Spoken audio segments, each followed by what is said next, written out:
是感谢民警，早起高雄是有不少民众收到14级强风的警告简讯。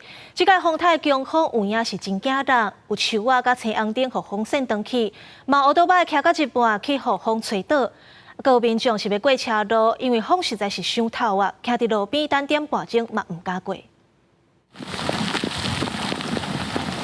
车灯直接去互风吹甲规个断去，风台散脱唔但带来雨势，强阵风的破坏力更加惊人。早起不少高雄民众就收到会出现14级强风的强风细胞简讯。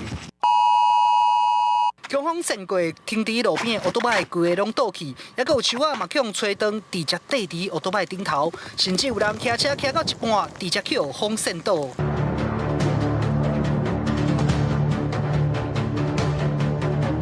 这画面就发生伫中华路新光路口，有几个骑车的人直接倒伫涂骹，看起来真危险。虽然风雨大，毋过嘛是有人因为爱看医生，不得已爱骑车出门。我要去大公边啊，会啊会啊，慢慢啊骑啊，无法度啊。风太大来，强风大雨，其中这个风实在升到有够透的。有民众想要过一个车路，啊，不过因为这个风伤过头，等了点外钟，到即摆还阁唔敢过这个路口。风会甲架去啊，我袂当，我袂当行，就爱等几点钟，点外钟注意来，我就还阁唔敢过。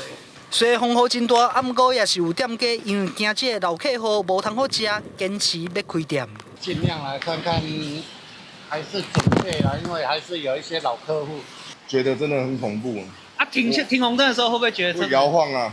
对啊。南部这边高雄很久没有那么大的台风了。 高雄市区路苍苍，南园线尾渔港早起是水淹起哩路的。另外，真定渔港是发生强风，造成9只渔船的缆线断去，加在今麦已经完成加固。记者欧文良、陈宏毅 SNG 小组高雄报道。